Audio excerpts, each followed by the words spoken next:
இன்சொல் அமுது வழங்குபவர் மா ஜெகத் கஸ்பார் அவர்கள்.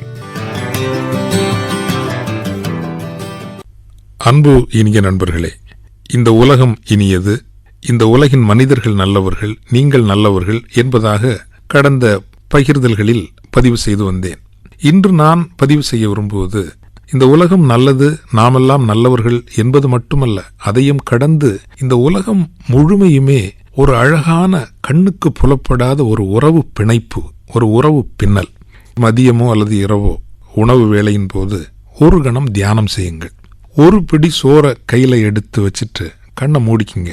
மூடிட்டு நீங்க நல்லா யோசிங்க, இந்த ஒரு பிடி சோறு என்னுடைய கையில் வர எங்கோ ஏதோ ஒரு நிலத்தில் யாரோ நிலம் உழுதிருக்கிறார்கள். எங்கோ ஏதோ ஒரு நிலத்தில் யாரோ சில மனிதர்கள் விதைகளை தூவியிருக்கிறார்கள். யாரோ சில மனிதர்கள் நாற்று நட்டிருக்கிறார்கள். யாரோ சில மனிதர்கள் நீர் பாய்ச்சி இருக்கிறார்கள். யாரோ சில மனிதர்கள் களை பறித்திருக்கிறார்கள். காலம் நிறைவுற்று கதிர்முற்றி கனிந்தபோது யாரோ சில மனிதர்கள் அவற்றை அறுவடை செய்திருக்கிறார்கள். இன்னும் என் கண்ணுக்கு தெரியாத, முகமும் முகவரியும் தெரியாத சில மனிதர்கள் முற்றத்தில் இட்டு அதை அடித்திருக்கிறார்கள். சிலர் அதை கட்டியிருப்பார்கள். இன்னும் சிலர் அதை தூக்கிச் சுமந்து வாகனத்திலே ஏற்றியிருப்பார்கள். அந்த வாகனத்தை ஒருவர் சிலர் உதவியோடு ஓட்டி வந்திருக்கிறார். இன்னும் சிலர் இறக்கி இருக்கிறார்கள். கடையில் அதை விநியோகித்திருக்கிறார்கள். நண்பர்களே, இந்த ஒருபடி சோறுல எத்தனை பேர் நம்மோட சேர்ந்திருக்காங்கன்னு ஒரு கணம் யோசித்து பாருங்க.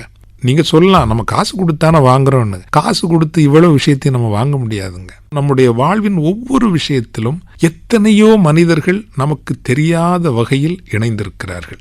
ஒரு அறையில் இருந்து இந்த உரையாடலை நடத்தி கொண்டிருக்கிறேன். நான் பேசுகின்ற இந்த ஒலிபெருக்கி நான் உருவாக்கி கொண்டதா? இல்லை. நான் அமர்ந்திருக்கின்ற இந்த நாற்காலி நான் உருவாக்கி கொண்டதா? இல்லை. இந்த அறையினுடைய எல்லா வசதிகளையும், இங்கே இருக்கக்கூடிய தொழில்நுட்ப கருவிகளும் நான் உருவாக்கி கொண்டேனா? இல்லை.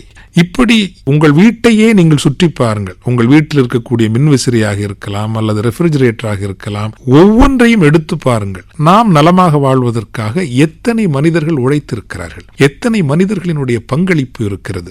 இப்படி ஒவ்வொன்றையும் நாம் பார்த்தோம் என்றால், இந்த உலகம் என்பது, வாழ்க்கை என்பது அழகான அற்புதமான ஒரு உறவு பிணைப்பு, உறவு பின்னல். இதை ஆழமாக பார்ப்பதும் கூட ஒரு ஆன்மீக பார்வைதான். பல நேரங்களில் அந்த ஆன்மீக பார்வை இல்லாது போகின்ற காரணத்தினால்தான் மிதமிஞ்சிய சுயநலமும் தன் சார்ந்த ஆன்மீகமும் நமக்குள் வந்து விடுகின்றது. இப்படி நாம் சார்ந்திருக்கிற ஒரு தன்மையை புரிந்து கொண்டோம் என்றால், சென்சிட்டிவிட்டி என்பது இயல்பாகவே வந்துவிடும். நன்றி உணர்வு என்பது இயல்பாகவே வந்துவிடும். உண்மையில் என்னை பொறுத்தவரையில் கோயிலுக்கு போகாதவர்களையோ கடவுளை நம்பாதவர்களையோ கூட நான் ஏதோ குற்றம் செய்கிறார்கள், தவறு செய்கிறார்கள் என்று எண்ணுவது இல்லை. ஆனால் நன்றி உணர்வு இல்லாமல் இருக்கிறார்களே. நன்றி என்றால் ஒன்றை செய்து அதற்கு பதிலாக சொல்வது அல்ல. ஆகா, எத்துணை அழகான உறவு பின்னல், இத்துணை மனிதர்கள் என்னுடைய வாழ்வுக்காக உழைக்கிறார்களே, இறைவா நன்றி. இதை போல அழகு இந்த உலகத்தில் வேறென்ன நான் தரிசிக்க முடியும், காண முடியும் என்கின்ற ஆழமான ஒரு உணர்வுதான் உண்மையான நன்றி உணர்வு என்று நான் கருதுகின்றேன். நன்றி. இன்சொல் அமுது வழங்கியவர் மா ஜெகத் கஸ்பார் அவர்கள்.